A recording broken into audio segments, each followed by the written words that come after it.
Magandang araw sa inyong lahat.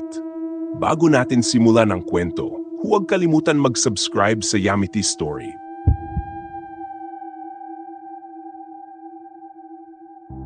Aswang sa Barangay Bagong Bayan, Kamsur. Noong dekada 90, ang Barangay Bagong Bayan ay tahimik at puno ng mga mapagmahal na tao. Ngunit nagbago ang lahat ng isang gabi, nang ang batang si Aiko, 11 taong gulang, ay biglang nawawala. Ang kanyang pamilya at mga kaibigan ay labis na nag-alala at naghanap sa buong bayan hanggang sa umaga.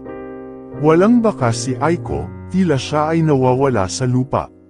Si Aling Lorna, ang matandang mang-uusisa sa bayan, ay muling nagtipon-tipon ang mga tao sa plaza.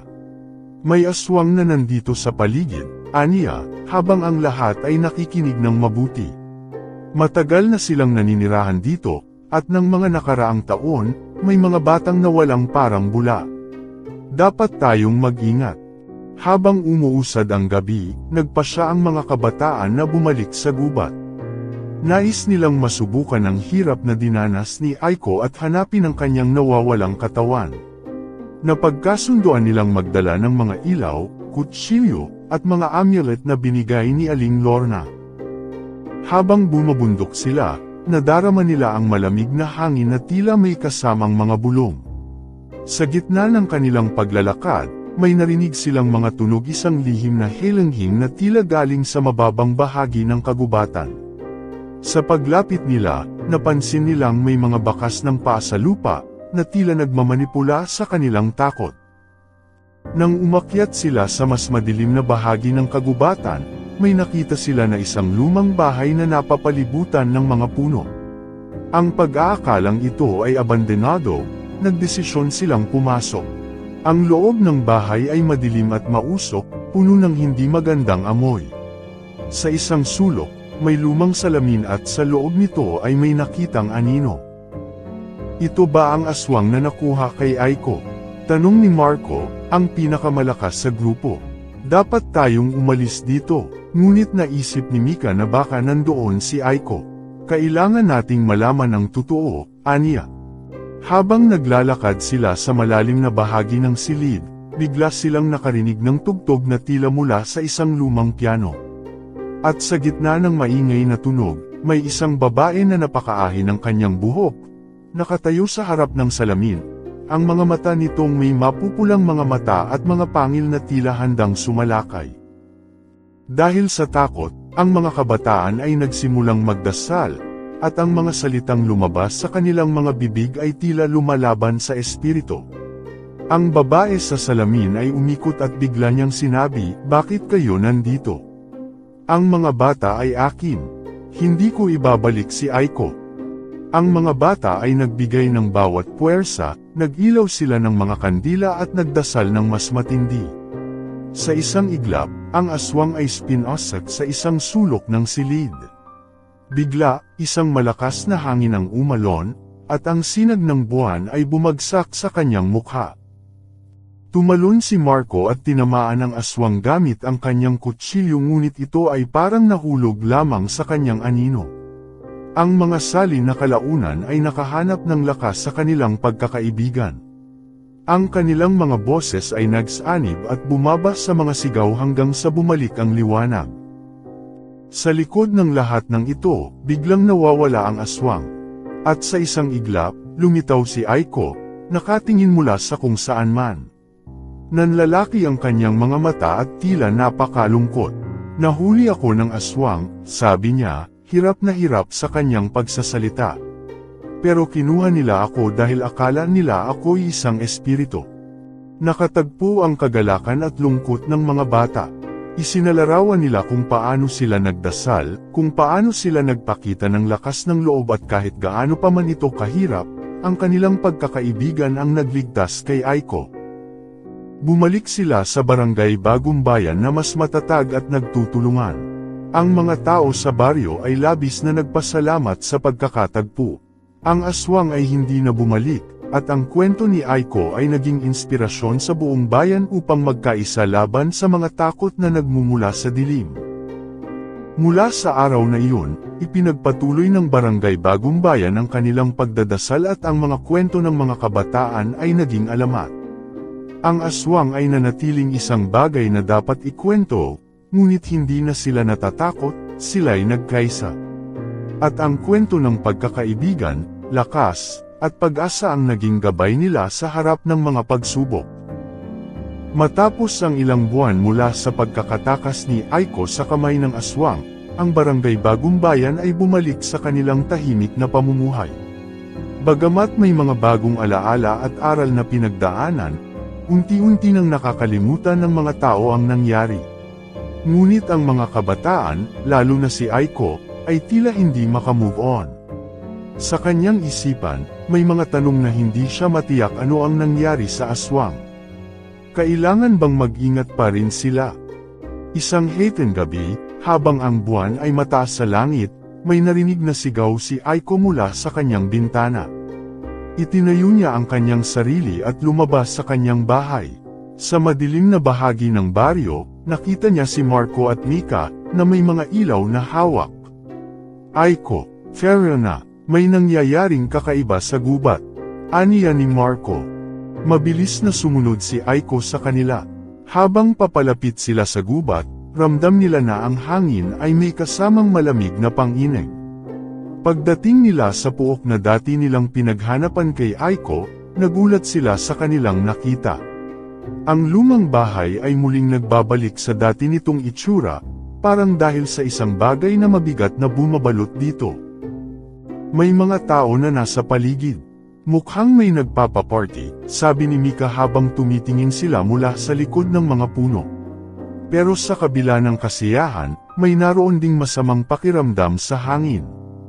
Ang mga tao sa paligid ay kahawig ng mga nakaraang tao, ngunit may mga kakaibang marka sa kanilang balat. Biglang pumutok ang isang ilaw, at sa pagbukas ng pinto ng lumang bahay, isang pamilyar na anino ang sumalubong sa kanila. Tulad ng inisip ko, bumalik ka, Aiko, ang aswang na dati nilang nakilala. Ngunit sa kanyang mga mata, tila may pag-aalala at lungkot. Ano ang nais mo? Tanong ni Aiko, may takot ngunit puno ng tapang. Bakit nandito ka? May mas malalim na dahilan kung bakit ako nandito, sagot ng aswang. May itim na anino na naglalakbay sa mga puok na tamaan ng takot. Nais ko sanang humingi ng tulong. Ang pagtatawid ng dilim ay umabot na sa barangay na ito. Sa mga salitang iyon, nag-iba ang takbo ng usapan. Natuklasan ng mga kabataan na ang aswang ay hindi basta-basta masama. May mga hindi pagkakaunawaan at mga pagdududa na nagdulot ng pagkakahiwalay sa mga tao at mga nilalang. Kung iyon ang totoo, paano kami makakatulong? Tanong ni Marco. Dapat tayong magkaisa. Kung nais nating mapanatili ang liwanag, kailangan nating labanan ang bagong panganib. Sagot ng aswang, na ngayon nandiligaw sa kanilang mga isip. Ihanda ang inyong mga puso at isipan, sapagkat sa susunod na mga araw, ang tunay na laban ay magsisimula. At iyon na nga, muling nagtipon ang mga kabataan at ang aswang. Pinag-aralan nila ang mga kakayahan ng bawat isa. Ang mga kabataan, sa tulong ng aswang, ay naghanap ng mga paraan para mapanatili ang kanilang barangay na ligtas mula sa unti-unting pagdating ng dilim. Sa mga susunod na linggo, nagdaos sila ng mga pagtitipon sa baryo. Ipinakita ng aswang sa kanila ang mga sinaunang kaalaman tungkol sa mga ritual at mga paraan upang labanan ang mga ligaya at peligro. Si Aiko, Marco, at Mika ay naging simbolo ng pag-asa. Nakipag-ugnayan sila sa mga nakatatanda sa barangay upang makuha ang kanilang suporta. Habang nagiging mas malalim ang kanilang pagkakaibigan at pagtutulungan, tila unti-unting nagiging mas makapangyarihan ang kanilang laban na hindi lamang laban para sa kanilang baryo kundi laban para sa pagkakaintindihan sa pagitan ng mga tao at mga nilalang ng dilim. Ngunit ang tunay na hamon ay nag-aantay. Isang gabi, habang ang mga bata ay abala sa kanilang mga paghahanda, biglang tumahol ang mga asong nagbabantay sa barangay.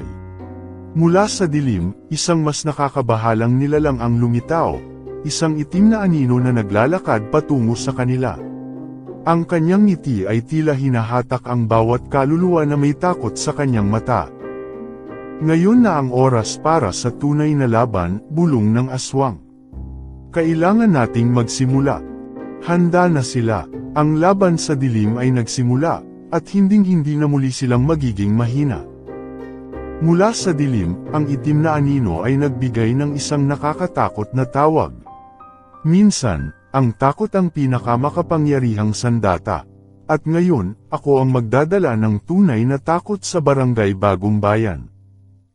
Agad na nagbula ang mga bata sa kanilang mga posisyon. Si Aiko ang unang kumilos, dala ang lakas ng kanyang pagkakaibigan at pagtitiwala sa aswang. Huwag tayong matakot, sigaw niya. Magkaisa tayo. Ipinakita na natin na kaya nating labanan ang dilim. Huwag tayong bumigay. 4 na kabataan, si Aiko, Marco, Mika, at ang aswang, ay nagtipon sa gitna ng baryo. Paligid nila ay batbat ng takot. Ang bawat isa ay naghawak ng ilaw mula sa kanilang mga kamay, pati na rin ang mga simbolikong simbolo ng kanilang pagkakaibigan. Ang lumang bahay, na ngayoy puno ng mga ritual at mga sigaw ng pag-asa, ay nagsilbing kanlungan ng kanilang lakas. Ang itim na anino ay humakbang palapit. Hindi mo maiiwasan ang takot, Aiko. Kailangan ninyo akong sundin o ang inyong bayan ay magiging akin. Kakaiba itong nilalang, tila may kapangyarihan na kayang sumipsip ng liwanag at pag-asa. Ngunit hindi natakot ang mga kabataan. Huwag kang magkamali, sabi ng aswang. Kami ay nagtutulungan, at alam namin kung paano labanan ang mga takot na pinapanday mo. Sa isang iglap, ang aswang ay nagbigay ng isang matinding sigaw, kaya't ang lahat ng ilaw sa kanilang paligid ay lumiwanag, nagpapakita ng kanilang kompletong lakas. Ang itim na anino ay tila nag-alinlangan. Nang makita ito, si Marco ay nagkaroon ng ideya. Aiko, Mika, gamitin natin ang mga kwentong ibinahagi sa atin ng mga nakatatanda. Ang mga kwento ay puno ng kapangyarihan. Sa mga kwentong kanilang natutunan, ang mga kabataan ay nag-umpisa ng isang ritual. Habang sila ay nagsasalita, sinimula nilang ipakita ang mga simbolikong galaw at mga salitang may kahulugan na nagbibigay lakas sa kanila. Ang bawat kwento ay nagbigay ng liwanag at nagpatunay sa kanilang pagkakaibigan, at kung paano ang bawat isa sa kanila ay may kanya-kanyang halaga. Tila nagalit ang itim na anino, sapagkat unti-unting nawawala ang kanyang kapangyarihan. Hindi ako magpapatalo. Sigaw nito, sumubok na manakop sa kanilang isipan. Ngunit hindi na maaaring magpatalo. Sa ilalim ng takot, may pag-asa, sagot ni Mika. At kami ay handang ipagtanggol ang aming bayan. Ganap na nagtutulungan, lumakas ang liwanag mula sa kanilang mga kamay. Ang baryo ay naging parang araw sa tindi ng liwanag.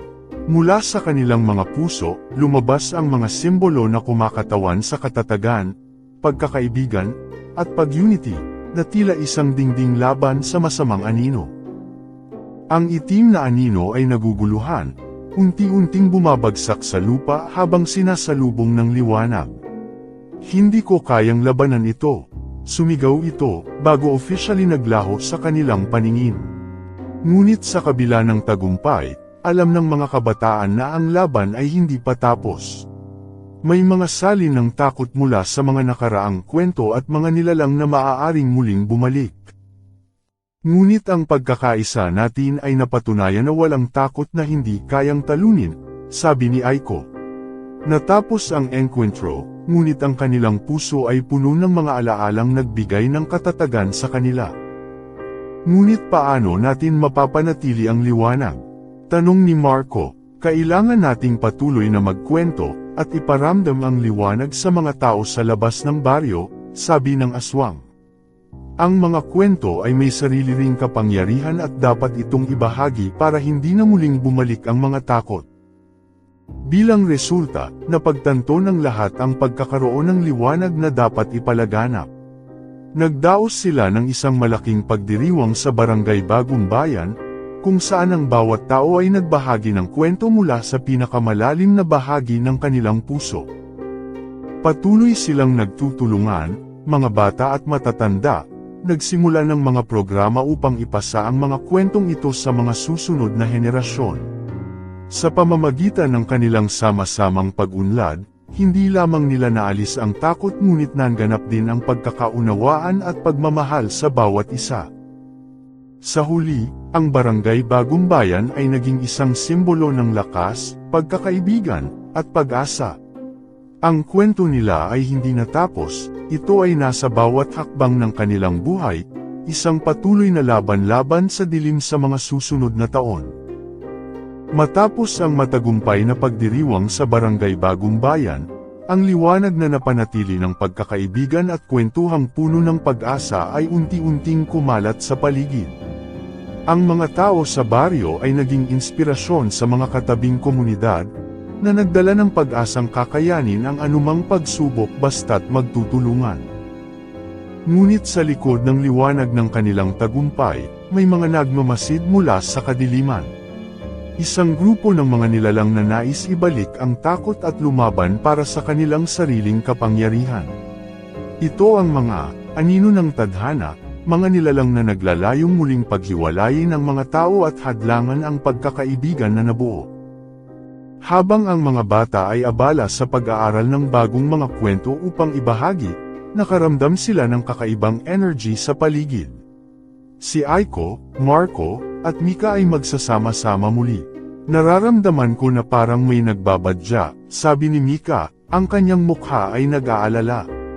Kailangan nating maghanda. Sagot ni Marco, hindi tayo pwedeng maging kampante. Pagkatapos ng ilang linggong pag-obserba sa baryo, nakabuo ang anino ng tadhana ng isang plano. Isang lihim na pagpupulong sa tandang ng dilim, nangako ang mga ito na sisirain ang liwanag sa Barangay Bagong Bayan. Isang nilalang na may matinding kapangyarihan, ang guro ng anino, ang naging leader ng grupo. Isang salin ng takot ang kailangan natin upang muling bumangon, sabi nito. Kailangan lamang nating ilabas ang mga takot ng mga tao, isa-isa. Samantala, nadatnan ang grupo ng mga kabataan ang balita tungkol sa guro ng anino, sa pamamagitan ng isang masugid na tagapagbalita sa baryo. Kailangan nating monitor ang mga kilusan sa paligid, payo ni Aiko. Huwag tayong hayaang makalusot ang takot sa ating mga puso. Nagsimula silang magplano ng isang espesyal na kwentuhan, isang pagkakataon upang paalalahanan ang lahat ng kanilang pinagdaanan at mga aral.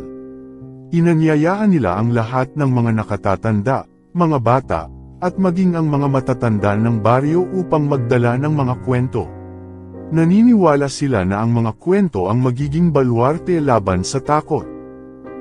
Isang linggo ang lumipas, at naganap ang kanilang espesyal na programa sa gitna ng baryo. Dinaluhan ito ng lahat, umaapaw ang kagalakan sa bawat sulok. Ngayong gabi, ating ipapakita kung ano ang tunay na liwanag ng Barangay Bagong Bayan. Sigaw ni Aiko.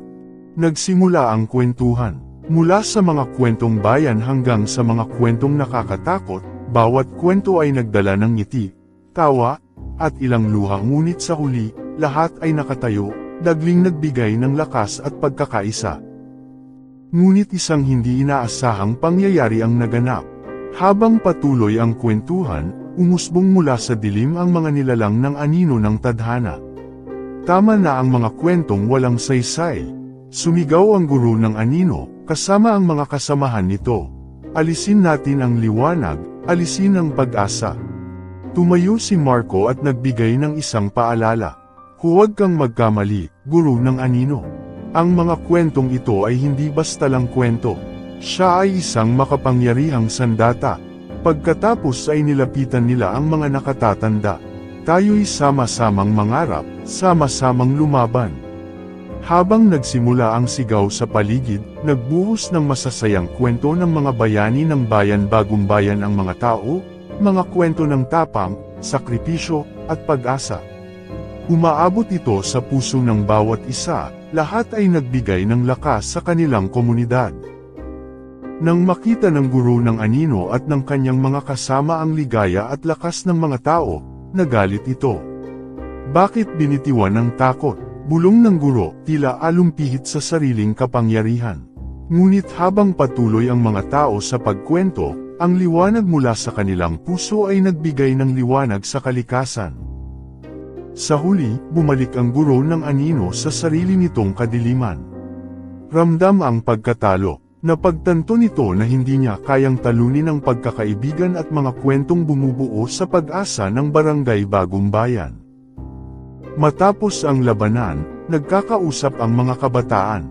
Umusbong ang takot ng hindi natin namamalayan, pero pinatunayan na kaya nating labanan ito gamit ang ating mga kwento, sabi ni Aiko. Sa pagkakataong ito, natutunan natin ang tunay na halaga ng pagkakaibigan at ang pagpapalaganap ng kwento. Ipagpapatuloy natin ito, dagdag ni Marco. Hindi lamang sa Barangay Bagong Bayan kundi sa buong bayan. Mula sa gabing iyon, hindi na muling nagtagumpay ang takot sa Barangay Bagong Bayan. Pinanatili nilang buhay ang liwanag na ibinibigay ng kanilang pagpapahalaga sa isang bawat kwento. Sila ay nagpatuloy sa paglikha at pagbabahagi ng mga kwento, nagbigay liwanag sa kanilang baryo at hindi kailanman hahayaan ang dilim na muling mangibabaw.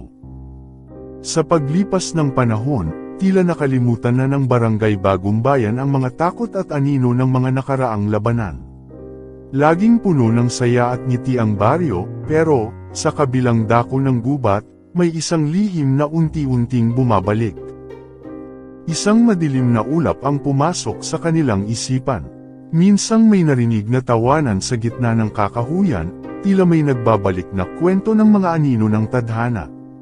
Hindi pa rito natatapos, bulong ng isang matanda na naging saksi sa mga pangyayari. May mga kwentong hindi pa natatapos, ngunit sa kabila ng kanyang babala, tila walang nakinig sa kanya. Isang malamig na gabi, bumangon ang mga bata at kabataan mula sa kanilang mga tulog. Isang masakit na pangarap ang pinagdaraanan ni Aiko, isang nilalang na may itim na balabal na dumarating mula sa dilim at tila nagbabalik sa kanilang baryo.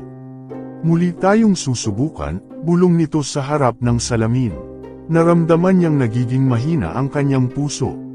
Kinabukasan, habang sila ay nagkukwentuhan sa ilalim ng punong mangga, isang pangkat ng mga pusong tinig ang kanilang narinig. Narito na sila, ang mga anino, nagngangalit na sigaw ni Marco. Habang nagkukwentuhan, bigla silang nakaramdam ng malamig na simoy ng hangin.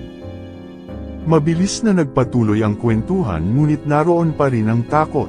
Dumating ang gabi, at sa harap ng kanilang bahay, isang matinding sigaw ang umabot sa kanilang mga tenga.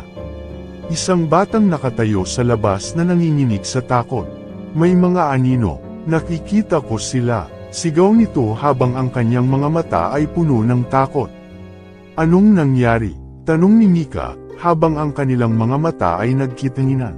Hindi ako nagbibiro, sagot ng bata. Nakita ko silang naglalakad sa gubat, hawak ang mga kwento ng dilim. Mabilis na nagdesisyon ang grupo. Kailangan nating alamin ang totoo. Huwag tayong panghinaan ng loob, sabi ni Aiko. Hindi natin maaring hayaang ang takot ang maghari sa atin muli. Sa tulong ng mga nakatatanda, nagbuo sila ng grupo at nagsimula ng isang misyon. Inimbito nila ang buong barangay at nagsagawa ng isang ritual sa ilalim ng liwanag ng buwan. Ipadama natin sa kanila na wala tayong takot, aniya ni Marco habang hawak ang isang sulo. Ipakat natin sa mga anino na tayo ay nagkakaisa. Ngunit habang nag-iipon sila ng lakas ng loob, sa hindi kalayuan, nagtipon-tipon ang anino ng tadhana. Ang guro ng anino ay handang sumalakay muli. Isang mas malakas na puwersa, na hindi na lamang umaasa sa takot ng tao kundi naglalayong lamunin ang liwanag ng kanilang kwento. Narito na ang ating pagkakataon, bulong ng guro, habang pinagmamasdan ng malamig na ngiti sa kanyang mga kasama. Sira-sira ang kanilang pagkakaibigan. Ang mga kwentong kanilang sinesegundo ay bibigyang diin ng ating dilim. Sa gitna ng seremonyang isinagawa ng Barangay Bagong Bayan, biglang nagbago ang ihip ng hangin, at isang malalim na boses ang umabot sa kanila. Bakit kayo rito? Ibalik ninyo sa akin ang inyong takot. Nang bumaba ang dilim, nagkaisa ang mga tao sa kanilang mga puso. Hindi kami natatakot sa iyo.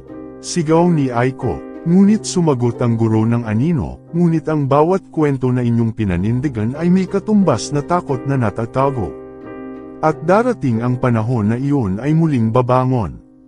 Habang ang boses ng guro ng anino ay umuukit sa hangin, ang mga anino ay lumalapit ng lumalapit, parang may nilalapit na hangin ng malamig na ulan.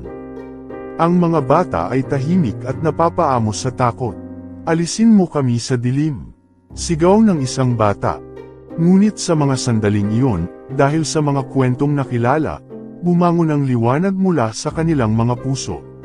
Hindi ka namin kailanman lalabisan.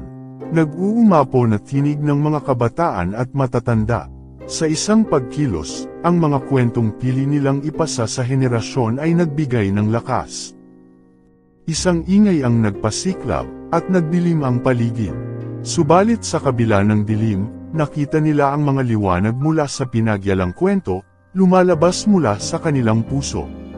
Unti-unting nagbago ang takbo ng labanan. Ang guro ng anino ay napalitan ng takot, tila ang lahat ng kanilang mga anino ay nanghina sa liwanag ng kwentong nabuo sa barangay Bagong Bayan. Sa pakikipaglaban dito, nag-ulan ng mga kwentong bayan na naging sandata laban sa dilim. Tandaan ninyo, ang kwento ang puwersa ng ating pagkakaibigan, bulong ni Mika, habang umiiyak ng saya, and mga tao ay sama-samang sumigaw ng kanilang mga kwento. Sa huli, nagpaalam ang guro ng anino.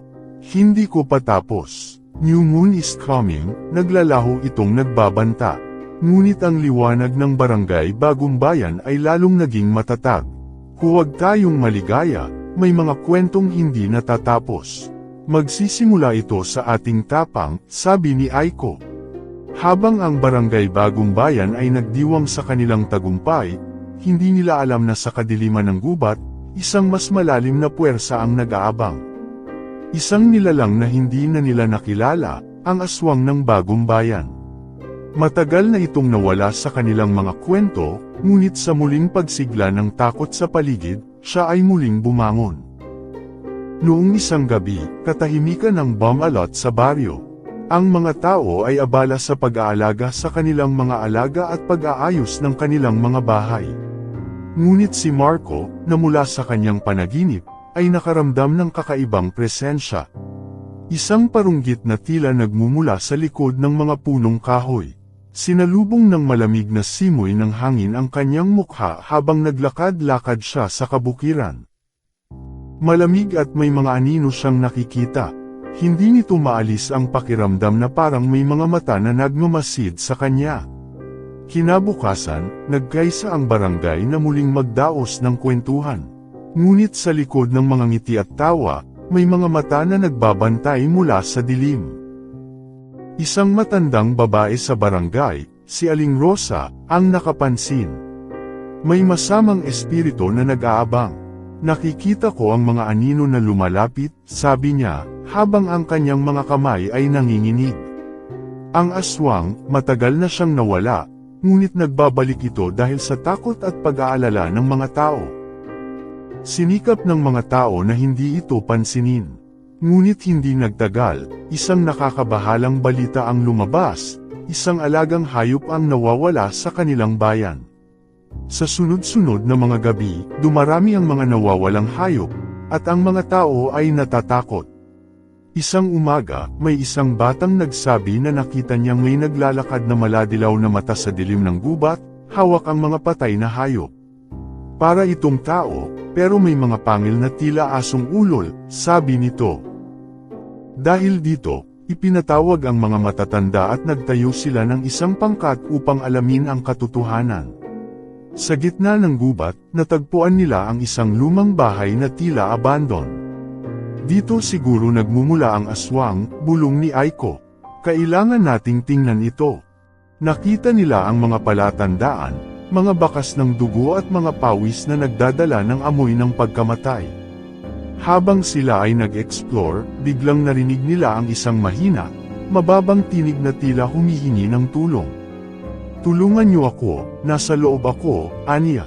Sinubukan nilang hanapin kung saan nagmumula ito, ngunit habang naglalakad sila ng dahan-dahan, naramdaman nilang parang may umuusad sa likod nila, naglalakad at tila may pagnanasang sumalakay. "Baka isa sa mga nawawalang hayop ang maaaring tumawag sa atin," bulong ni Marco. Ngunit ito ay nagudyok lamang ng takot sa kanila. Sa kanilang pag-ikot, napagtanto nila na ang mga mata ng hayop na naglalakad sa dilim ay nasa likuran nila, at ang tunog ng mga pangil ay naging mas malapit.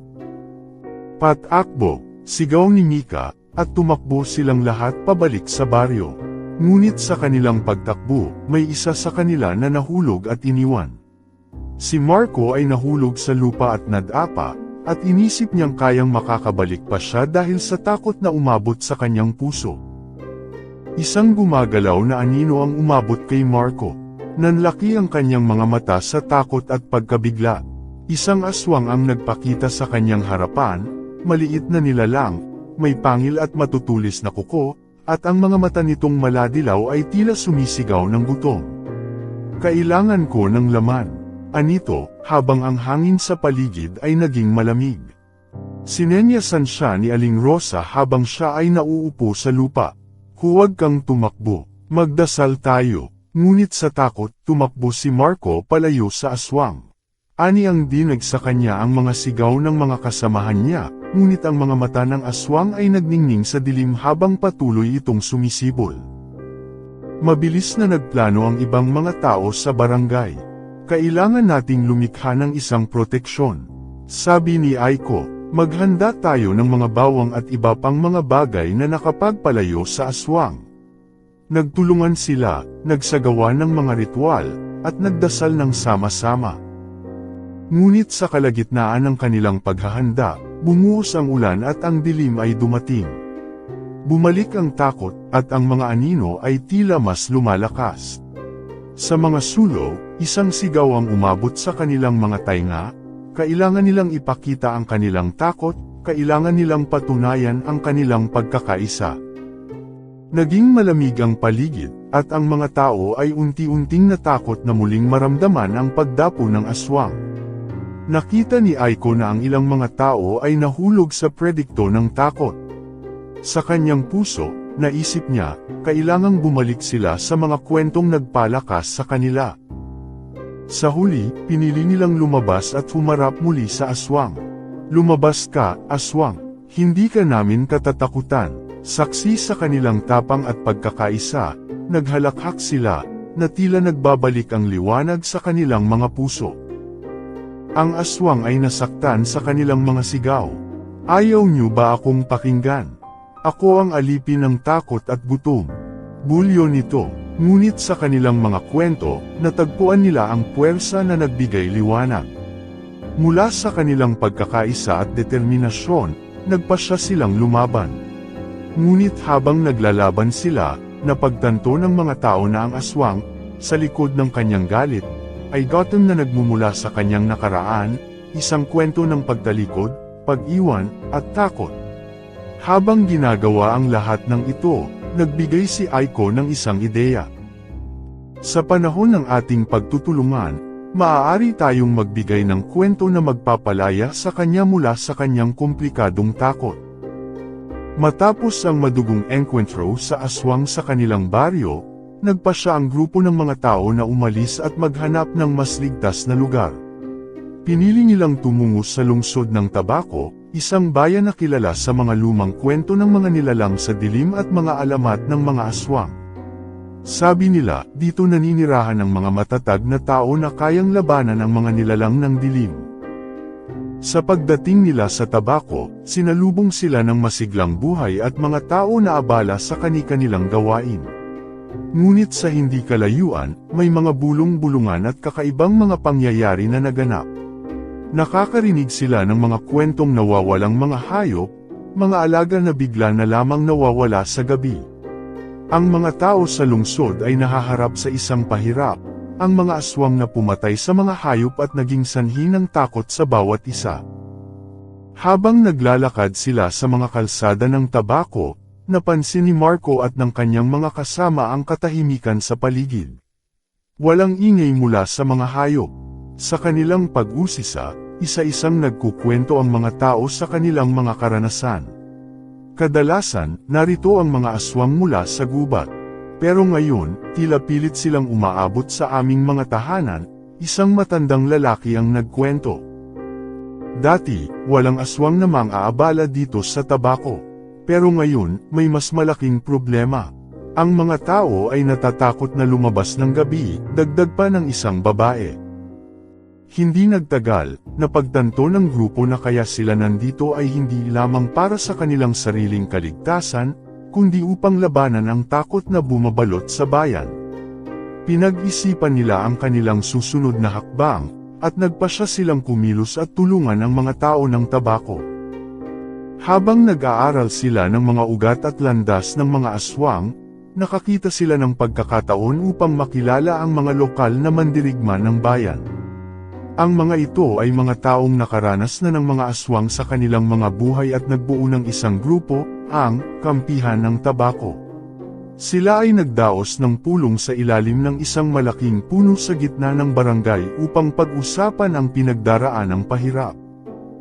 Dapat tayong magsama-sama, ang sigaw ni Aiko, na puno ng inspirasyon. Makipaglaban tayo sa mga aswang na nagbabalik. Kailangan natin silang harapin at ipakita na hindi tayo natatakot. Ang mga lokal ay sumang-ayon at nagsimula silang magplano. Pinamunuan ng grupo ang paglikha ng mga pampatuboy ng aswang, pinagsama ang mga bawang, asin, at iba pa. Lahat ay nag-isip ng mga paraan upang maipahayag ang kanilang kagalakan at determinasyon. Ngunit sa kabila ng kanilang mga pagsisikap, naisip ng grupo na may mas malalim na dahilan ang pag-atake ng mga aswang. Dito nabuo ang hinala na may isang mas malalim na dahilan kung bakit sila lumalabas, at isang tadhana ang tila nag-uugnay sa mga aswang at ang lungsod ng tabako. Mabilis na lumipas ang mga araw at gabi, at dumarami ang mga ulat ng pagkamatay ng mga hayop. Isang umaga, may isang batang lalaki na nagdala ng balita, may nakita akong aswang na kumakagat sa isang baboy sa likod ng aming tahanan. Ang napakaangas na balita ay nagpasiklab ng takot sa lahat. Nagtipon-tipon ang mga tao at nagdesisyon na kailangan nilang makipag-ugnayan sa mga nakatatanda sa komunidad, ang mga taong may kaalaman sa mga ritual upang labanan ang aswang. Dumating ang hapon, nagdaos sila ng isang malaking maiting sa tuktok ng bundok, isang lugar na itinuturing na sagrado. Dito, kumuha ng mga alembong ang mga kailan at magsasaulog sila ng mga seremonya matapos ang kanilang masigasig na gawain. Sa tuktok ng bundok, sinimulan nilang ipahayag ang kanilang mga kwento, mga takot, pagbabaon ng mga alaala, at pagpapakita ng kanilang lakas upang malabanan ang takot. Malamang na darating ang aswang, at handa ang grupo. Nagdala sila ng mga bagay na nakapagbibigay lakas sa kanila, mga sigaw, sandata, at mga itinatag na yaman. Ihanda ang inyong mga armas. Kapag dumating sila, sabay-sabay tayong lalaban. Ang sigaw ni Marco. Ngunit sa kanilang paghihintay, may tumunog mula sa dilim. 1, 2, 3 anino ang unti-unting lumalapit mula sa likuran ng puno. Walang makakatakas sa dilim. Bulyo ng isa sa mga aswang, na tila handang lumaban. Hindi kayong mga tao ang dapat na narito. Sa mga sandaling ito, ang grupo ay nag-ipon ng lakas. Alam nilang kailangan nilang ipakita na sila ay magkakaisa at handang lumaban. Sa pagtungtong ng dusk, isang digmaan ang malapit ng maganap. Habang nalulumbay ang araw, bumuhos ang mga alon ng takot at ang mga masamang balita mula sa mga nilalang sa dilim. Halika, kung gusto niyong makilala ang tunay na takot, sigaw ng aswang, habang ang hangin ay nagbabadya ng puot. Ang mga tao ng tabako, sa tulong ng mga dating nakasubok na bumangon, ay natutong ipahayag ang kanilang sariling kwento at takot. Habang naglalaban-laban ang mga anino at liwanag sa ball ng alon, sinimulan naming ipatuloy ang kanilang laban. At sa kanilang pag-atake, sa likod ng bawat laban, natagpuan nila ang puwersa ng kanilang pagkakaisa. Ang mga kwentong umikot sa kanilang mga alaala ay naging liwanag na nagbigay lakas sa kanila upang ipakita ang tapang sa kanilang labanan. Sa kabila ng mga pagsubok, ang mga tao ng Tabaco ay nagkaisa upang labanan ang aswang na nag-aabala sa kanilang katahimikan. Isang naglalagos na hangin ang humagupit sa kanila, isinilang ang mga kwento ng katapangan at pagkakaisa sa huli, pag-asa ang umusbong mula sa mga ulap ng takot. Ngunit habang ang araw ay naluluha sa mga bundok ng Tabaco, may isang aswang na nag-aabang, nagplano sa kanyang susunod na hakbang. Ang kanilang laban ay hindi pa natatapos. Habang ang mga tao ng Tabaco ay nagsasagawa ng kanilang mga paghahanda laban sa mga aswang, si Aiko, ang pinuno ng grupong sumusuporta sa laban, ay tila nagiging mas malayo ang kanyang pakiramdam sa kanyang mga kasama. Sa kabila ng kanyang tapang at sigla, may mga sandaling hindi niya mapigil ang mag-isip. Sa mga araw ng kanilang paghahanda, napansin ni Marco at ng iba pa na si Aiko ay madalas na nawawala. Sinasanay niya ang mga tao sa mga estratehiya at mga ritual, ngunit sa mga tagpo ng gabi, tila may mga oras na siya ay nakakaramdam ng pananabik at pag-aalinlangan. Hindi kalaunan, napansin ng grupo na kahit saan sila pumunta, tila may sumusunod na aninong madilim. Minsan, may mga anino silang nakikita sa tabi ng kanilang mata, ngunit kapag lumingon sila, walang tao o nilalang. Isang gabi, nagpasya si Marco na sundan si Aiko. Madalas na oras ito kung saan siya ay nag-iisa sa gilid ng bundok, at sa kanyang pagsubok na alamin ang totoo, natagpuan ni Marco ang isang tagwa ng mga lumang kwento. Sa ilalim ng sinag ng buwan, narinig niya ang bulong ni Aiko, tila may kausap na wala namang nakikita. "Hindi mo ako maiiwan," panag na boses niya. "Alam mo kung ano ako. Hinding-hindi mo ako madaling malilimutan." Dahil sa takot at pag-aalinlangan, nagpasya si Marco na umalis sa lugar, ngunit sa kanyang pagtalikod, nadinig niya ang isang tunog na parang mga pakpak na lumilipad. Takot na sinundan ni Marco ang tinig niya, sinubukan niyang malaman kung sino or ano yon. Sa sumunod na araw, nagtipon-tipon ang grupo. Habang pinag-uusapan nila ang kanilang mga plano, nagpasya si Marco na tanungin si Aiko tungkol sa kanyang mga lihim. "Aiko, may mga araw na tila umiwas ka at nagiging tila ibang tao ka. Alam mo bang may mga aswang na sumusunod sa atin?" Tanong ni Marco sa kanyang tono na puno ng pag-aalala. Ngunit sa sagot ni Aiko, may halo ng katahimikan. "Alam ko na may mas malalim na dahilan kung bakit kumikilos ang mga aswang, Marco. Hindi natin dapat katakutan ang mga ito. Mayroon tayong natatanging lakas sa ating puso," ang sagot niya, ngunit tila may mga salitang hindi niya nais isiwalat. Habang patuloy ang kanilang mga plano, patuloy ang kanilang laban. Ngunit unti-unting nagsimulang mag-alala ang mga tao na si Aiko ay tila hindi pareho ng dati. Sa bawat gabi ng pagtitipon, nagiging mas madalas ang pag-ulan ng mga aswang sa kanilang paligid. Ang mga nahanap na hayop, mga nawawalang tao, at mga pangarap ng dilim ay nagbigay ng pangambang dala ng kanyang mga kakilala. Isang gabi, sa gitna ng kanilang pagkolekta ng impormasyon, si Marco ay may lakas ng loob at muling humarap kay Aiko. "Aiko, nasaan ka? Ano ang nangyayari sa'yo?" tanong niya, ang boses ay tila naglalaman ng takot na lalong lumalalim. "Ako," nagsimula si Aiko, ang kanyang tinig ay nag-iiba. "Nasubok ako ng aking kaibigan. Ipinanganak akong may aswang na dugo. Sa likod ng ating mga laban, may mga katotohanan akong dapat harapin." Nagulat si Marco sa kanyang sagot. "Bakit mo ito hindi sinabi? Bakit natin ipaglalaban ang laban na ito? Dahil may bahagi pa akong naiwan na hindi ko alam. Ang pagkakaalam sa aking pagkatao ay hindi dapat hadlang sa ating paglaban. Ako ay narito para tulungan ang ating bayan," sagot ni Aiko, subalit may lungkot sa kanyang mga mata. Ang kanilang pag-uusap ay naputol ng pagkasindik nang biglang may sumabog na sigaw mula sa labas. May mga aswang na sumugod sa kanilang kinaroroonan. Hindi na kami maiwas sa dilim, dahil ikaw ay isa sa amin, Aiko. Sigaw ng isa sa mga aswang. Sabay na nagkatinginan ang lahat. Sa takot at ligaya, nagpasya si Marco at ang kanyang grupo na ipaglaban ang kanilang bayan kahit sa kabila ng takot at ang panganib na nagmumula kay Aiko. Ang mga aswang na ito ay naglalarawan ng tunay na laban, isang labanan ng pag-ibig, pagkakaibigan, at ang pagtatanggol sa kanilang tahanan. Ako ay aswang, ngunit hindi ako natatakot. Makiisa tayo at ipakita ang ating lakas. Bulyo ni Aiko, ang kanyang mga mata ay nagliliyab. Hinding-hindi tayo susuko.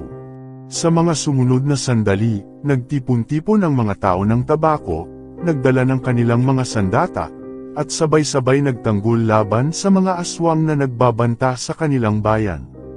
Sa ilalim ng liwanag ng buwan, naglaban sila sa mga nilalang ng dilim na may tindi at pag-asa. Sa hirap at sakit, nagtipon sila ng lakas sa puso at nagkaisa upang ipagtanggol ang kanilang bayan at ang kanilang pinuno. Habang lumalaban, natutunan ni Aiko na ang pagbubukas ng kanyang pagkatao ay hindi hadlang sa kanilang tagumpay. Sa halip, ito ay naging siyang inspirasyon upang ipakita ang tunay na pagkakaisa at tapang. Araw-araw, ipinakita nila na ang pagmamahal at kapatiran ay mas malakas kumpara sa takot at dilim. Ang kanilang laban ay hindi lamang laban sa mga aswang. Isa itong laban ng pagsasalamin sa ating paninindigan at pagkakaalam ng mga katotohanan sa ating mga sarili. Sa dulo ng laban, nagtagumpay sila. Ngunit ang tanong ay, ano ang mangyayari sa kanila sa hinaharap? At si Aiko, ay makakasama pa ba nila o patuloy na magiging bahagi ng kanyang nakaraan? Habang ang mga tao ng tabako ay nagdiwang sa kanilang tagumpay laban sa mga aswang, may isang madilim na lihim ang unti-unting pumapasok sa isipan ni Marco. Sa kabila ng kanyang pagrespeto at tiwala kay Aiko, unti-unti siyang nahahabag sa mga kaganapan. Mula sa kanilang laban, napansin niya na may mga hayop na nawawala sa baryo, mga alaga, mga hayop na ginagampanan ng bahagi sa kanilang araw-araw na buhay. Tumindi ang kanyang pangamba sa isang gabi nang makita niyang naglalakad si Aiko sa gitna ng bayan, nakadapa ng mababang boses at may daladalang mabangong amoy. Nasa likod nitong aninong tila tahimik na nakamatsyag. Si Aiko, saan ka pupunta? Tanong ni Marco, na nag-aalangan. May kailangan akong ayusin sa siya, hindi ito ang tamang oras, sagot ni Aiko, ngunit sa kanyang boses, naramdaman ni Marco ang hindi maipaliwanag na pangamba. Sa sunod na mga araw, nagpasya si Marco na subukan ang kanyang mga hinala. Makalipas ang ilang gabi, pumili siya ng isang tahimik na pwesto sa dako ng kanilang baryo, nagtatago sa likod ng mga punong mangga upang masubaybayan si Aiko. Sa kanyang panunood, natagpuan niya ang isang nakabibinging liwanag mula sa isang madilim na sulok ng kagubatan, at tila may mga ungol ang mga hayop na nagmumula doon. Mula sa kanyang kinatatayuan, nakita ni Marco si Aiko na tila may mga hayop na nakapaligid sa kanya. Sa madilim na gabi, naglalakad siya sa paligid, parang isang reyna sa kanyang kaharian, habang dahan-dahan niyang hinahaplos ang mga hayop, tila mga alaga. Ngunit hindi ito ang larawan ng pag-aalaga. Sa halip, ang kanyang mga mata ay naglalabas ng kumikislap na pulang liwanag. Ang mga hayop ay tila nahihirapan, at ang ilan sa kanila ay nagwawala. Nang bumaba ang kanyang puso sa dibdib, napagtanto ni Marco ang katotohanan. Si Aiko, ang kanilang bayaning pinuno, ay siya palang umaako ng mga hayop at kumakain ng kanilang mga laman. Ang pagkakaalam kay Aiko bilang aswang ay hindi lamang isang takot, ito ay katotohanan. Nagmamadaling bumalik si Marcos sa baryo, hinahanap ang ibang mga tao upang ipaalam ang kanyang nakita. Ngunit sa kanyang pagkakaalis, nagpasya si Aiko na siya ay sundan. Marco, tawag niya, saan ka pupunta? Anong nangyayari? Dahil totoo ang mga hinala ko, Aiko, hindi mo mate at kago ang iyong tunay na pagkatao. Nakita kitang umuuga sa mga hayop na pakawalan mo. Bulalas ni Marco, ang kanyang boses ay puno ng galit at pagkabigla. Biglang nagbago ang atmosferang dati puno ng saya. Tumangala si Aiko, ang kanyang mukha ay nahahabag ngunit tila may kabang nagniningning sa kanyang mga mata. Hindi mo alam kung bakit ko ito ginagawa, Marco. Ang mga aswang ay bahagi ng aking lahi. Kailangan kong gawin ito upang mapagtanggol ang baryo natin. Paanong pagsasanggalang ang pumatay at kumain sa ating mga alaga? Sigaw ni Marco, ang kanyang puso ay nag-aalam. Naging kasangkapan ka ng dilim. Hindi mo naiintindihan, sigaw ni Aiko, kung hindi ko gagawin ito, mas marami pang masasaktan sa mga aswang na dulot ng ating laban. Nagsasakripisyo ako para sa mas mataas na dahilan. Hindi ito sa wastong paraan. Ang mga tao munang nagkalat, nakikinig sa kanilang alitan. Ang mga mata nila ay nag-iiba, nagiging takot. Paano kung umalis ka sa bayan na ito? Kailangan natin ng tunay na pinuno, hindi ng isang mamamatay tao. Dahil sa pag-atake ng emosyon, lumikha si Aiko ng isang nag-aalab na pagkilos. Kung hindi ninyo ako matanggap, maaari kayong magpasya. Ngunit ipaglalaban ko ang bayan ko kahit na ako ay isang aswang ng aking pagkatao. Sa kanyang mga salita, nag-uumapo ang lakas at galit. Mula sa mga sumunod na sandali, nagdesisyon si Marco at ng ibang mga tao, dapat nilang lantakan ang katotohanan. Hindi sila pwedeng magpatuloy sa mundong ito na nakatago ang mga lihim. Tinalakay nila ang kanilang mga takot, galit, at ang mga tunay na saloobin tungkol kay Aiko. Ngunit ito ay hindi nagwawakas sa kanilang paninigaw at pag-aaway. Tinatakpan ng pagkabahala ang kanilang mga puso, nagpasya silang ipagtanggol ang kanilang bayan sa mga aswang na nagbabantay sa kanilang paligid. Ang tunay na laban ay hindi lamang laban sa mga nilalang ng dilim, kundi sa kabila ng liwanag na nagmumula kay Aiko. Aiko, mahalaga ka sa amin. Ngunit kailangan natin ng paraan upang makakita sa mga halaga ng bawat isa. Ang iyong mga hayop ay bahagi ng ating buhay, bulong ni Marco. Mainam na pag-usapan ito, harapin natin ang ating mga takot. Magkasama, naglatag ng bagong estratehiya ang grupo, at ang mga tao ng tabako ay muling nagtipon at nagdesisyon na lubos na makinig sa lahat ng panig. Sa kabila ng takot, ipinakita ni Aiko ang kanyang katatagan. Sama-sama tayong magtatag ng kaalaman at pag-unawa. Ang ating bayan ay hindi magwawakas sa takot kundi sa samahan. Sa naganap na pagpupulong, namutawi ang pag-asam ng mas maraming kaalaman, upang hindi lang labanan ang mga aswang kundi upang harapin ang mga isyu sa kanilang angkan, ang mga pag-aalinlangan at mga lihim ng bayan upang umunlad sa likod ng madilim na liwanag na nakatago. Matapos ang matinding pagtatalo sa mga tao ng tabako, nagdesisyon si Aiko na umalis at tumakas sa lugar na dati niyang tinatawag na tahanan. Ang kanilang mga salita ay tila nag-iwan ng labis na sugat sa kanyang puso, ang pag-aalinlangan, takot, at pagwawalang bahala sa kanyang tunay na pagkatao. Sa kanyang isip, hindi niya na kayang ipaglaban pa ang kanyang lugar, kaya't naglakbay siya patungo sa San Jose sa bahagi ng Camarines Sur. Sa kanyang pagdating sa San Jose, tila isang bagong simula ang bumungad sa kanya. Napakaganda ng tanawin, mga bundok na nakapaligid, mga puno na may mga masiglang bulaklak, at mga tao na masaya sa kanilang mga gawain. Ngunit sa kabila ng lahat ng kagandahan, si Aiko ay puno ng kalungkutan. Hindi niya maitanggi ang kanyang pagiging aswang, at sa bawat hakbang na kanyang ginawa, parang nagiging mabigat ang kanyang puso sa pagdaramdam at pagsisisi. Hindi siya makontrol, at sa tuwina, ang pangarap na makatagpo ng kapayapaan ay tila nagiging isang malayo at hinahangad na bituin. Ang mga alaala ng mga nawawalang hayop sa baryo, at ang mga galit at takot na naranasan niya, ay patuloy na bumabalik sa kanya. Kanya ring naiisip ang mga iyon sa kanyang mga sandaling tinangka niyang magtago mula sa kanyang katotohanan. Bakit ako nandito? Bakit ako naging ganito? Tanong niya sa kanyang sarili, habang nakatayo sa tabi ng batis na umaagos. Ayaw kong saktan ng sinuman, pero walang makakaintindi sa akin. Sa kanyang kalungkutan, nakilala niya si Alon, isang binatang nakatira sa San Jose.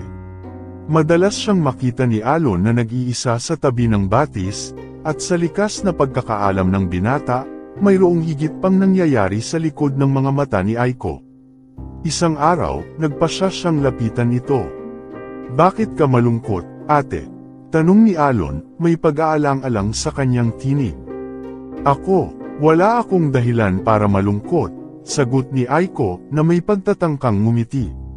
Ngunit hindi ito nagtagumpay. Alam kong may mabigat kang dinadala.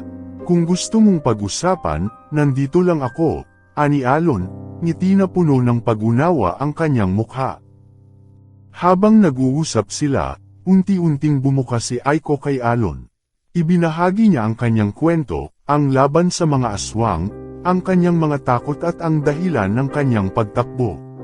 Nakita ni Alon ang kanyang kulang at mga hinanakit, at sa bawat salita ni Aiko, tila nagkaayos ang mga piraso ng kanyang pusong nawasak. Naiintindihan kita, Aiko, kahit na hindi ko gaanong alam ang mga aswang, ang mga tao ay madalas na natatakot sa hindi nila naiintindihan. Minsan, nagagawa nating ituturing ang mga bagay na kainahinala bilang mga kalaban, sabi ni Alon. Pero hindi ito ang magiging dahilan para itaboy ang ating sarili.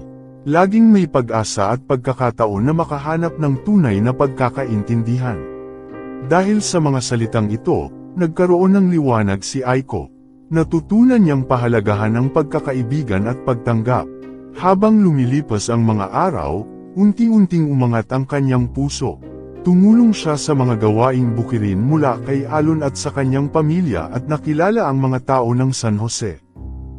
Ngunit sa kabila ng kanyang bagong simula, naroon pa rin ang takot at pangamba. Bawat tawag ng gabi, ramdam ni Aiko ang panghang sa kanyang sariling likas ng pagiging aswang. Sa mga pagkakataong ito, madalas na nag-iisa si Alon na nagiging tagabantay, pinapainit ang mga pag-uusap, at pinapangiti siya.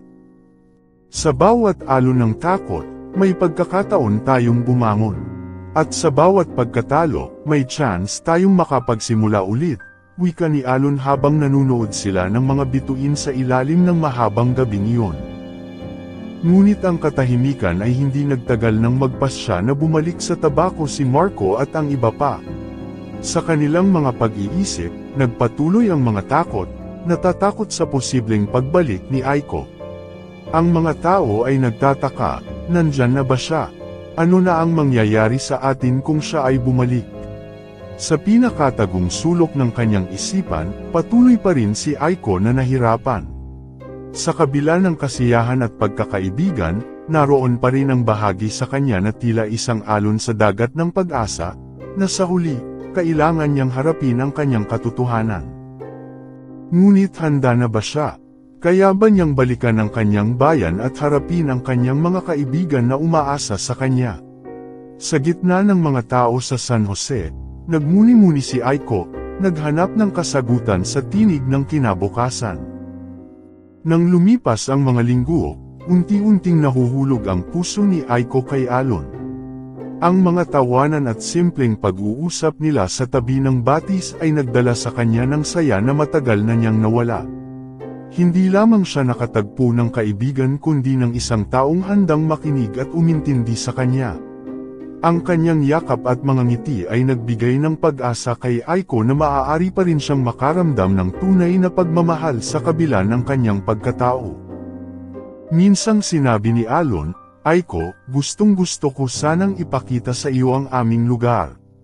May isang magandang bahagi sa bayan ng binagasbasan na sa tingin ko ay magugustuhan mo. Pero kailangan naming sumakay ng bangka para makarating doon. Ang ideya ng pagtawid sa isang bagong lugar ay nagpasigla kay Aiko. Sige, gusto kong makita ang lugar mo, sagot niya na punong-puno ng saya. Hindi siya makapaniwala na sa kabila ng lahat ng kalungkutan, may pag-asa at magagandang pagkakataon na naghihintay sa kanya.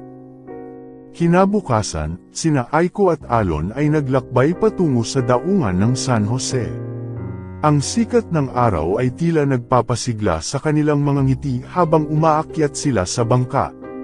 Habang lumalayag, ang malamig na simoy ng hangin at ang tunog ng mga alon ay nagdala sa kanya ng kapayapaan. Sa kanyang isip, tila sa unang pagkakataon ay naisip niyang maaaring makahanap ng tahanan kahit saan. Pagdating nila sa Binagasbasan, bumungad sa kanilang paningin ang isang lugar na puno ng buhay. Ang mga bahay ay nakatayo sa tabi ng dalampasigan, habang ang mga bata ay naglalaro sa buhangin. Ang mga tao ay nagsasama-sama, tila nagdiriwang ng isang espesyal na okasyon. Ang masayang kalahok ng mga tao ay tila lumalampas sa takot at mga pangarap. Napalitan ito ng hirap at pag-asa, isang bagong simula. Dito ka, sa lugar namin. Ngumiti si Alon, na parang ipinagmamalaki ang kanyang bayan. Narito ang aming mga tradisyon at ang mga taong nagmamahalan. Makikita mo na may mga kwento rin kami na katulad ng sa iyo. Naglakad sila patungo sa gitnang plaza, kung saan mayroong isang malaking puno ng niyog at mga tao na nagtitipon-tipon. Ang mga tawanan at kasayahan ay tila nagsasabi na sa kabila ng lahat, may pag-asa pa rin. Dahil sa kanyang likas na pagkatao, nag-alinlangan si Aiko sa kanyang kakayahang makisalamuha. Pero sa patuloy na suporta ni Alon at mga ngiti ng mga tao, unti-unti siyang natutong muling umibig sa buhay. Kahit nadarama ang pangamba, pinilit niyang maging bahagi ng kanilang komunidad. Halika, Aiko, sumama ka sa amin sa piyesta, sabi ni Alon, habang nilapitan siya ng mga bata. Ang mga bata ay may mga handog na bulaklak at puno ng saya. Hindi siya nakatanggi. Mula sa pagtakbo, pagsayaw, at pag-awit kasama ang mga tao sa Binagasbasan, natutunan ni Aiko na ang tunay na bahagi ng kanyang pagkatao ay hindi ang takot o ang kanyang anyo, kundi ang kanyang kakayahang umibig at makipag-bonding sa iba. Alon, salamat sa lahat. Akala ko hindi na ako makakabawi, ngunit narito ako ngayon. Kausap niya sa binata sa isang payapang pagkakataon matapos ang mga kaganapan. Aiko, walang anuman. Ang pagmamahal ay umiiral sa bawat isa sa atin, kahit saan tayo nagmula. Ang mahalaga ay kung sino tayo at paano natin tinatanggap ang isa't isa, sagot ni Alon habang pinapansing nakangiti si Aiko. Ngunit sa kabila ng kasayahan, may mga aninong nagbabantay sa malayo, ang kanyang nakaraan, ang mga takot at pagdududa. Habang lumilipas ang mga araw, nararamdaman niya ang kanyang pagkatao, ang hirap ng pagbabagong loob, lalo na sa mga pagkakataong naguguluhan siya.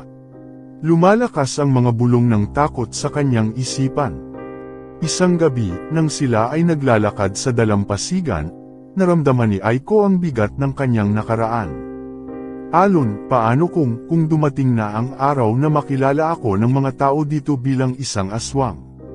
Natatakot ako na hindi nila ako matanggap, sambit niya ng may pag-aalala. Bawat isa sa atin ay may kanya-kanyang pagkatao at kwento, Aiko.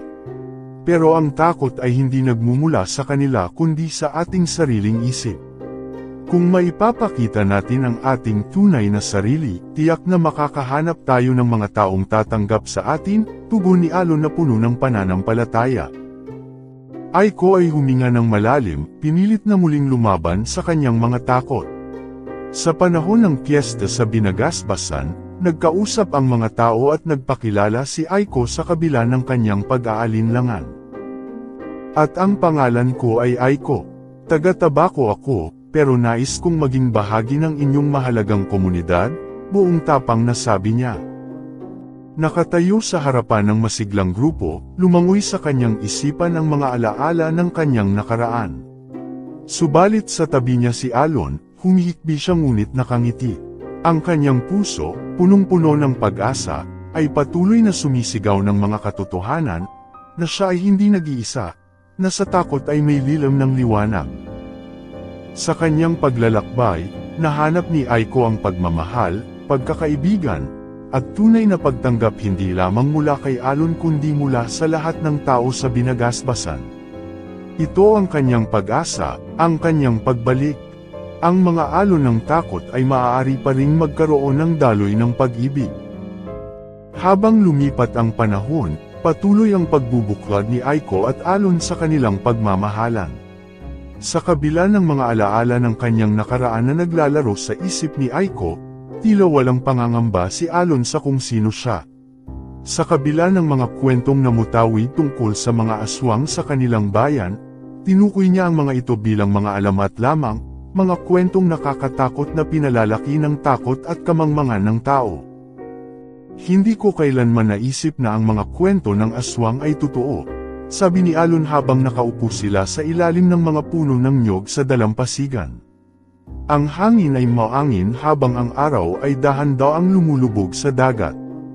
Minsan, naiisip ko na baka ito ay paraan lamang ng mga tao para takutin ang isa't isa. Ang mahalaga ay ang puso at intensyon ng isang tao.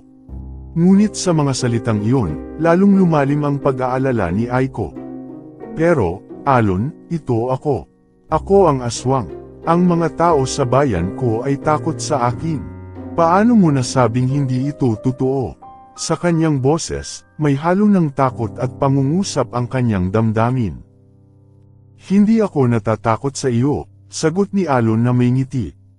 Sa totoo lang, maraming beses kita ay pinalakas sa mga kwento ng takot. Para sa akin, ikaw ay isang taong may pusong puno ng pag-asa at pagmamahal. At ang mga kwento na iyon ay hindi dapat umiral sa mundong ito. Ngunit kahit gaano kasigurado si Alon, hindi maiwasan ni Aiko ang pagdududa. Sa kabila ng kanyang kaibigan na tinatanggap siya, nadarama pa rin niyang parang may anino sa kanyang likuran, ang anumang taong maaaring makaalam ng kanyang tunay na pagkatao at ang takot na dulot nito. Minsang nagkataon, habang sila ay naglalaro sa dalampasigan, may isang matandang babae na lumapit sa kanila. Ang kanyang mukha ay may mga ugat na nagpapatunay sa kanyang matagal na buhay, ngunit ang mga mata niya ay puno ng karunungan. Alam mo ba, anak? Minsan, ang ating takot ay bunga lamang ng ating mga pag-iisip, sabi ng matanda kay Aiko. Ngunit, ako, nagsimula na namang manginig ang boses ni Aiko. Aaminin na ba niya ang kanyang lihim sa harap ng isang banyagang tao? Ang huli niyang sasabihin ay makikita lamang na siya ay hindi mabibilang sa mga tao. Ngunit hindi siya pinabayaan ng matanda. Walang mali sa pagiging ikaw. Bawat isa sa atin ay may angking kahalagahan. Ang mahalaga ay kung paano mo ginagamit ang iyong lakas at kabutihan sa paligid mo. Habang nagsasalita ang matanda, nagdaloy ang mga luha sa mga mata ni Aiko. Ngunit sa kaalaman na ibinibigay nito, nagbigay inspirasyon sa kanya na muling bumangon at harapin ang kanyang takot. Nang mga kasunod na linggo, lumipas ang araw ng piyesta sa Binagasbasan. Ang mga tao ay nagtitipon-tipon upang magsaya, kumanta, at magsaya. Nakasayaw si Aiko, kasabay ng kanyang mga bagong kaibigan. Tila nahuhulog na parang mga bituin ang kanyang mga takot, unti-unting napalitan ng saya at pagmamahal. Habang ang mga tao ay nagdiriwang, nagpasya si Aiko na ipakita ang kanyang tunay na pagkatao sa kanyang bagong pamilya. Sinasalubong niya ang lakas ng loob, nagbigay ng isang maikling talumpati patungkol sa kanyang kwento. Ako po si Aiko, sabi niya, ang kanyang boses matatag kahit ang damdamin ay nag-aalam. Taga-Tabaco ako, at nagdala ako ng kwento na puno ng takot. Sinanay na ako sa aking nakaraan bilang aswang. Pero dito, natutunan kong ang tunay na halaga ng pagkatao ay hindi batay sa mga kwento, kundi sa mga pagkakaisa at pagmamahal na ibinibigay natin sa isa't isa. Sa kanyang mga salita, ang mga tao ay tahimik na nakikinig. Unti-unting nagiba ang atmospero, at tila may mga naantig na puso sa kanyang kwento. Pakiramdam ni Aiko ay natanggal ang malaking batong nakatikip sa kanyang dibdib. Ang kanyang mga tao sa Binagasbasan ay umindak at yumangay. Ang pagmamahal at pagtanggap ay bumukal mula sa kanilang mga puso at unti-unting humulik sa lahat ng sulok ng kanilang baryo. Naramdaman ni Aiko na hindi na siya nag-iisa, para na siyang bahagi ng isang mas malaking pamilya. Ngunit habang nagdiriwang sila, naramdaman ni Aiko ang takot na unti-unting bumabalik. Tila naguguluhan ang mga tao sa kanyang mga kwento, ngunit ang ngiti ni Alon ay nagsilbing ilaw sa gitna ng kadiliman. Aiko, hindi mahalaga kung ano ka. Para sa akin, ikaw ay higit pa sa mga kwento at alamat. Ang mahalaga ay kung sino ka sa loob. Nandito ako at palaging narito para sa iyo, aniya, pinapihit ang kanyang kamay sa kamay ni Aiko. Ang mga salitang iyon ay tila nagbigay sa kanya ng lakas. Naisip niya na maaaring hindi niya kailangan ipilit ang kanyang kwento ng takot sa iba. Ang tunay na pagmamahal ay kayang lampasan ang lahat ng iyon. At sa ilalim ng mga bituin sa kalangitan, sumama si Aiko at Alon sa mga tao, hindi na natatakot sa mga alamat ng nakaraan. Para sa kanya, ang kanyang tunay na pagkatao ay hindi batay sa iba kundi sa kanyang sariling pagnanais na maging bahagi ng isang pamilya. At sa gabing iyon, ang kanyang puso ay nagliwanag na parang bituin, puno ng pagmamahal, pag-asa, at tunay na pagkakaisa. Tulad ng mga bituin na unti-unting sumikat sa kalangitan, ramdam ni Aiko na ang kanyang puso ay bumibigat. Sa kanyang mga kamay, dala-dala niya ang pasya, ang ipakita ang kanyang tunay na anyo sa harap ng kanyang mga bagong kaibigan at kay Alon. Sa puwang ng kasiyahan, nag-ipon siya ng tapang. Alon, tawag niya sa kanyang kaibigan sa tabi. Ngumiti siya, ngunit sa likod ng ngiting iyon ay nakatago ang takot. Handa ka na bang makita ako sa aking tunay na anyo? Nagulat si Alon sa tanong. Aiko, huwag mong gawing biro yan. Ngunit sa kanyang tono ay may halo ng pag-aalinlangan. Mas seryoso ito kaysa sa tingin mo, sagot ni Aiko. Habang natipon ang mga tao sa paligid, nagpasya na siya, ipapakita na ang kanyang tunay na pagkatao. Kinaikit ni Aiko ang kanyang mga mata, nag-concentrate sa kanyang kapangyarihan. Unti-unting umusbong ang mahika na nagbabalot sa kanya. Mula sa kanyang anyo bilang tao, nagsimulang magbago ang kanyang katawan. Ang liwanag na pumapaligid sa kanya ay tila nagpapalutang ng kanyang kagandahan. Isang pitik, at naroon na siya, ang anyo ng isang aswang. Nagmistulang parang isang maselang modelo, ang kanyang makikinang na mata ay may pagkakislap ng misteryo. Ang kanyang buhok ay mahaba at maalon, lumalampas sa kanyang balikat. Bagamat ang kanyang anyo ay nakakatakot, naglalaman ito ng isang pambihirang alindog na nagpuputong sa kanyang pagkatao. Bawat kurbo ng kanyang katawan ay umaakit at tila naglalaman ng mga lihim na hindi maunawaan ng sinuman. Sa unang pagkakataon, nagulat ang lahat. Ang mga tao sa paligid ay napaligiran ng pagkabigla at takot, subalit for some reason, may mga nagsimulang manghihinayang nakalimutan iyon dahil sa kanyang karaniwang kagandahan. Ngunit ang pinakanagmamasid, si Alon, ay nakatayo na parang nahipnotismo. Nagalaw nito ang kanyang damdamin, at isang halo ng takot at hangang ang bumasag ng kanyang kumikilos na isip. Tila naging alon ng tensyon sa kanilang dalawa, ngunit nasa likod ng takot ay isang nakatagong pagnanasa, isang damdamin ng kagandahang hindi makakaila. Aiko, ang kanyang boses ay unti-unting naputol. Hindi niya alam kung dapat ba siyang matakot o humanga. Ang mga nakatuman na tao sa kanya ay isa ring pahayag ng hangga at pasasalamat. Alon, ayaw kong matakot ka. Ako pa rin ito, ulit ni Aiko. Ang kanyang boses ay buo sa kabila ng kanyang anyo. Ang mga kwento tungkol sa akin ay hindi dapat mangibabaw sa kung sino ako. May dahilan kung bakit ngayon narito ako, at ito ay para sa pagmamahal at pagkakaibigan. Mari Alon, tumagal ang katahimikan sa hangin. Tila ang mundo ay nakatigil habang kanyang pinagmamasdan ang kanyang kaibigan.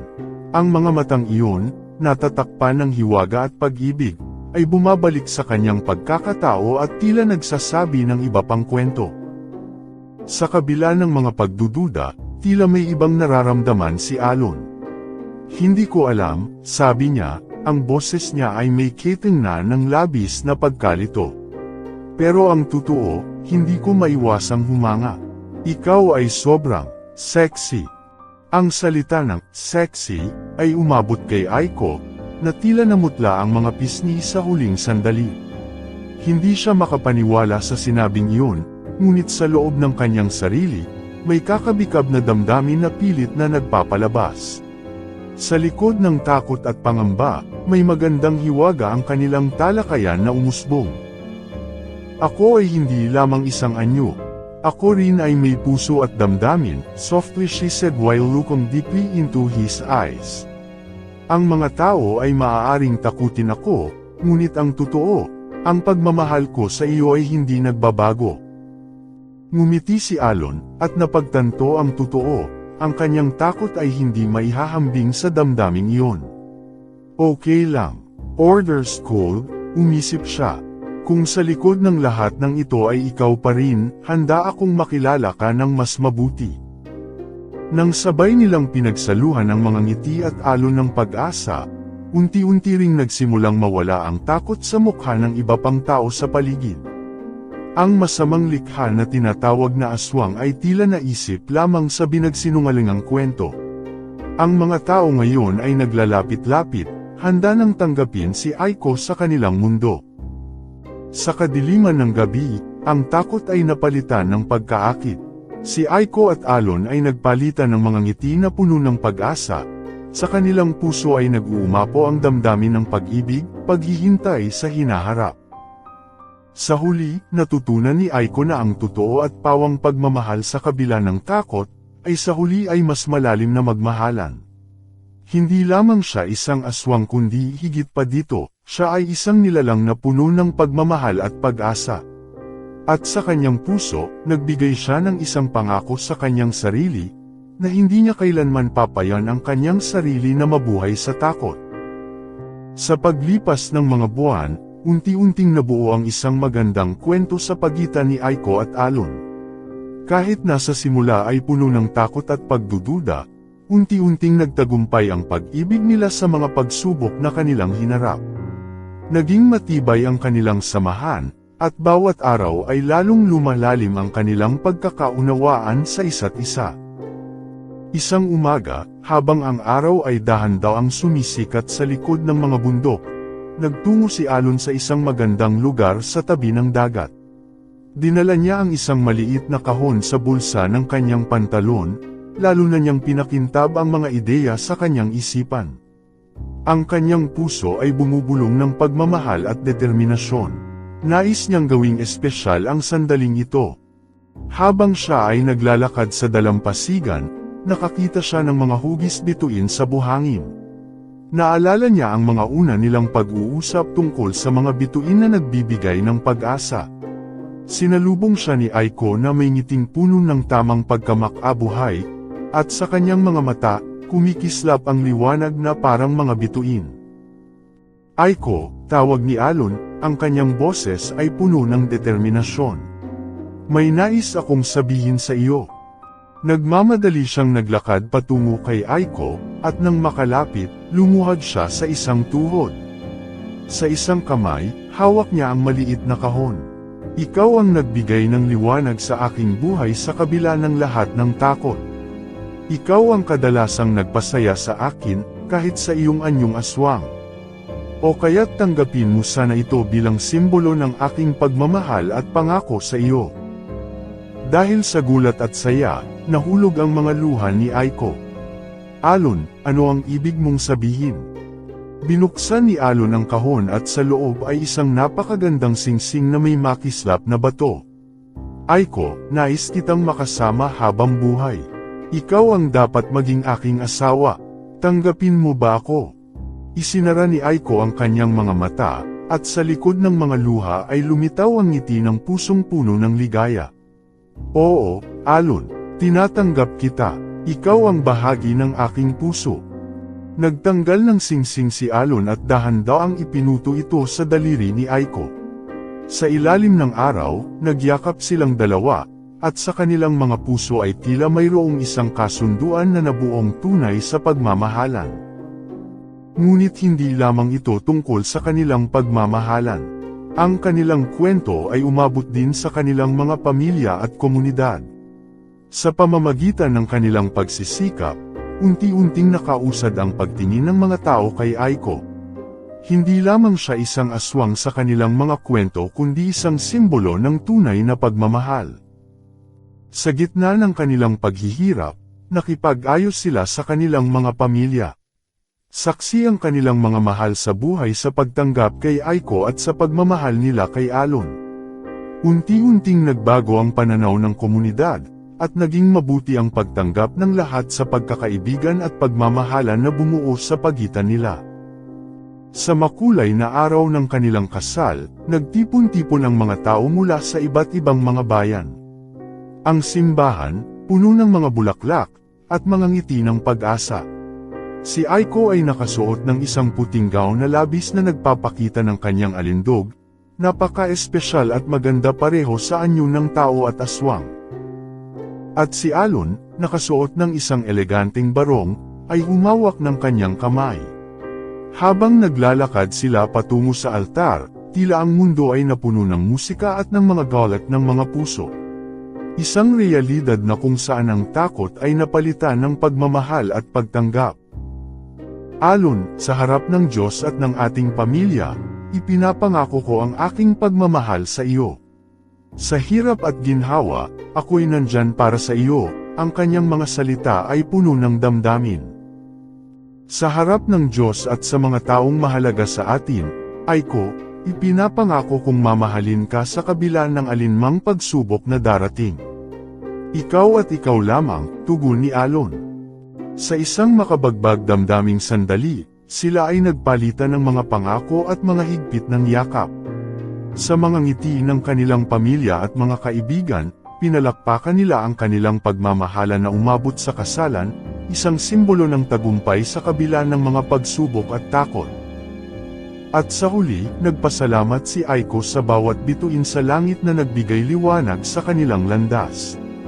Ang kanyang puso ay puno ng ligaya, at alam niyang kahit sa mga susunod pang mga hamon, sila ay magkakasama, hindi lamang bilang aswang at tao kundi bilang mag-asawa, na ikonekta sa isang pusong puno ng pagmamahal.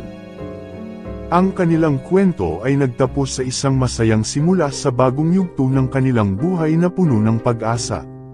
At sa bawat paglipas ng araw, nangako silang patuloy na pagmamahal sa isa't isa. Sa kabila ng anumang mga panganib na darating, sila ay laging magkakasama sa kanilang mga puso, isang magandang kwento ng pag-ibig na nagtagumpay.